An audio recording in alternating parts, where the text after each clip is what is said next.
भगवान बुद्ध के जीवन काल की घटना है। एक दिन भगवान बुद्ध के पास एक रोता हुआ व्यक्ति आया और वो रोए ही जा रहा था। भगवान बुद्ध ने उससे पूछा कि भाई तू क्यों रो रहा है। रोते हुए उस व्यक्ति ने कहा कि भगवान, कल मेरे पिताजी का देहांत हो गया। भगवान कहते हैं कि भाई प्रकृति के नियम के अनुसार हर किसी को एक न एक दिन मरना ही है। जो जन्म लिया है उसकी मृत्यु निश्चित है। वह व्यक्ति कहता है कि भगवान, इस बात को तो मैं जानता हूँ, लेकिन मैं रो इसलिए रहा हूँ कि मैं एक गरीब व्यक्ति हूँ। मेरे पास इतने पैसे नहीं हैं कि पिता के लिए कोई कर्मकांड करवाएं, उनके नाम पर श्राद्ध करें, भोज करें। मैं इतना सामर्थ्य नहीं हूँ।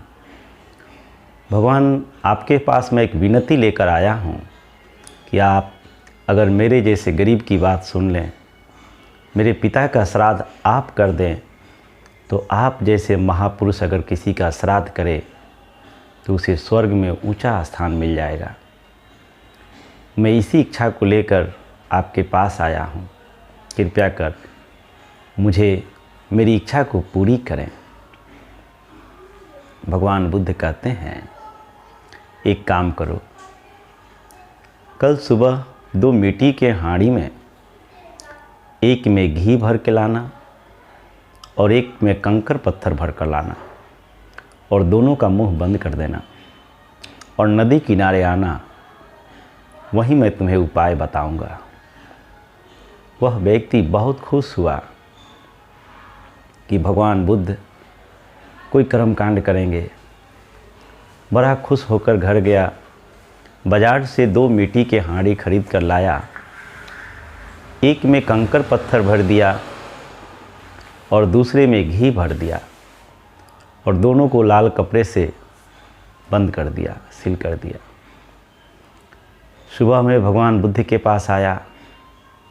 भगवान बुद्ध उस व्यक्ति को लेकर नदी किनारे गए और बोले, एक काम करो, दोनों हांडी को नदी में डाल दो। उसने वैसा ही किया। फिर भगवान बुद्ध कहते हैं, एक डंडा लाओ और दोनों को तोड़ दो। उस व्यक्ति ने भगवान बुद्ध के कहे अनुसार एक डंडा लाया और बारी बारी से दोनों मिट्टी के हांडी को तोड़ दिया। जिस हांडी में कंकर पत्थर भरे थे वो तो नीचे नदी में बैठ गए और जिसमें घी भरा हुआ था वह पानी पर तैरने लगा। भगवान बुद्ध उस व्यक्ति से कहते हैं कि जिस पंडे पुरोहित पर तुम्हें विश्वास है उनमें से किसी एक को बुलाओ और उससे कहो कि यहाँ बैठकर करे प्रार्थना कि हे कंकर पत्थर, तुम ऊपर आ जा, और इस घी से करे प्रार्थना कि हे घी, जो पानी की सतह पे तैर रहा है, तू नीचे चले जा। वह गरीब व्यक्ति भगवान बुद्ध को देखने लगा। कहता है कि भगवान, एक कैसी मजाक। कंकर पत्थर पानी से भारी है, अतः पानी के नीचे ही जाएगा, और एक घी हल्का है पानी से, तो ये ऊपर ही जाएगा। किसी की प्रार्थना करने से कंकर पत्थर ऊपर कैसे आ सकता है, और किसी के प्रार्थना करने से घी नीचे कैसे जा सकता है? यह तो प्रकृति के नियम के विरुद्ध है।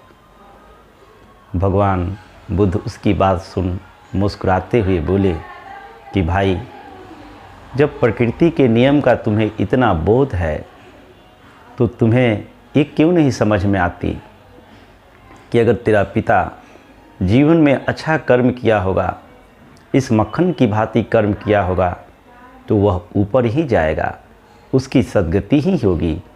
दुनिया की कोई शक्ति उसके पैर नीचे खींच नहीं सकता।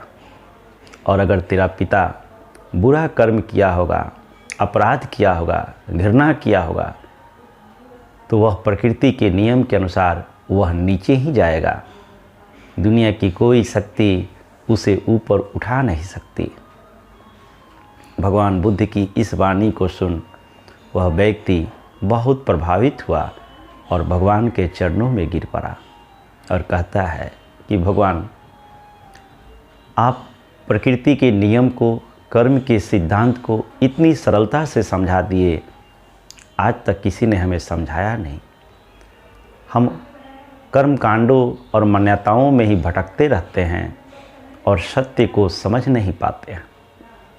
मित्रों, सच्चाई यही है कि भूख हमें लगी है तो भोजन हमें ही करना होगा।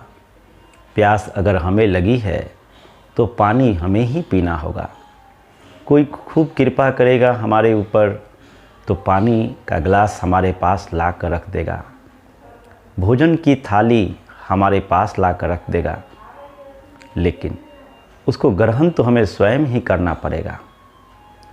जो व्यक्ति प्रकृति के इस नियम को जितना जल्दी जान सके, उसके लिए सुख, शांति और समृद्धि का द्वार उतना ही शीघ्रता के साथ खुल जाता है।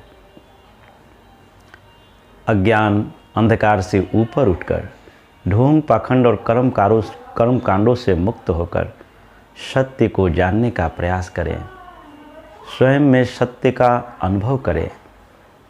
इन्हीं शब्दों के साथ आज की वाणी को विराम देंगे। आप सबका मंगल हो, सबका कल्याण हो, सबका भला हो।